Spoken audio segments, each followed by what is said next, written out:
nerve-wracking, right? I didn't expect it. We don't normally get that many people cheering for Canada.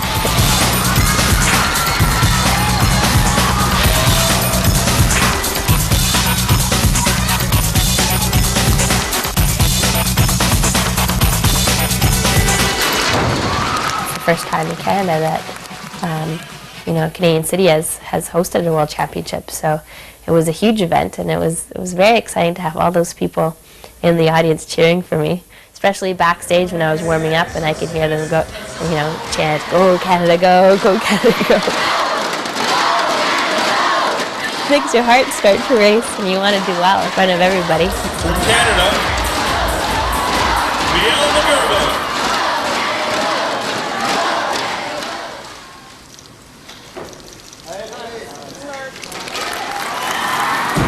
A lot of people, when they think of weightlifting, and they think of big people. If you ever see it on TV, they usually show the heavier weight classes. What they don't know is that there are 7 weight classes for the women and 8 weight classes for the men. I'm in like the 3rd lightest, so it's about the middle weight class. There are very light people and very big people, and it's a sport for all sizes.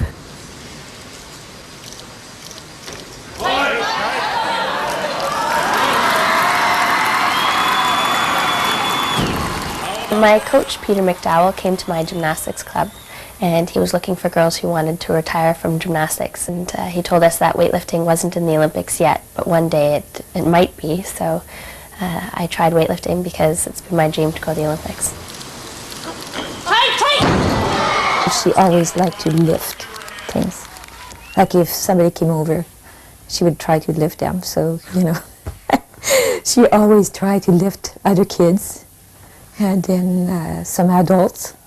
She liked to push herself, she liked to test her strength. I saw her and she was strong and flexible and dynamic, and thought that would make the ingredients for a good weightlifter. And obviously it has.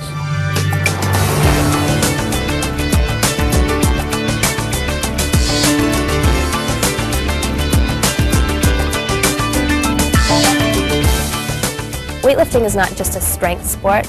There's a lot of technique that's involved, and I think I was able to learn the technique much faster because I had a gymnastics background. Then the tribunal will restrain the registrar from, in fact, acting on the proposal. Before I started law school, I was training up to 8 times a week, twice on some days, and I would get 2 days off per week, and that was a lot of training to do, but I could handle it while I was doing my undergrad. Now I've had to cut my training in half, and I only train 4 times a week now. But I think my training is smarter than my training used to be. Set your case up on the cross-examination. I'm astounded knowing how much training she has to do, how she can balance it. The training curve and the discipline you have to show to stick with that program is somewhat consistent with the practice of law. You've got to be disciplined in your approach, in your research. You have to be meticulous. You don't cut corners, and it does require a lot of hard work.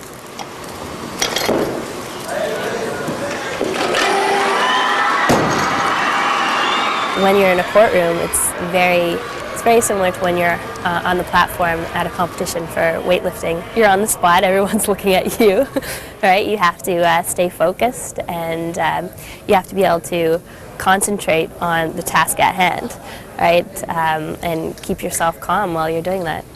The only difference is here, I don't speak. In a courtroom, I'm speaking. The dribble looks better than the clean, so if you clean it, you'll be okay. Hopefully she'll serve as a role model for other young women that want to try something different. They can see that this type of sport will open up doors for them, not only athletically but professionally as well. Weightlifting has already opened doors for me. I think it played a part in me getting accepted into law school. They like to look for people that are well-rounded, and I think having all those achievements in weightlifting has helped make people interested in reading my resume and in meeting me.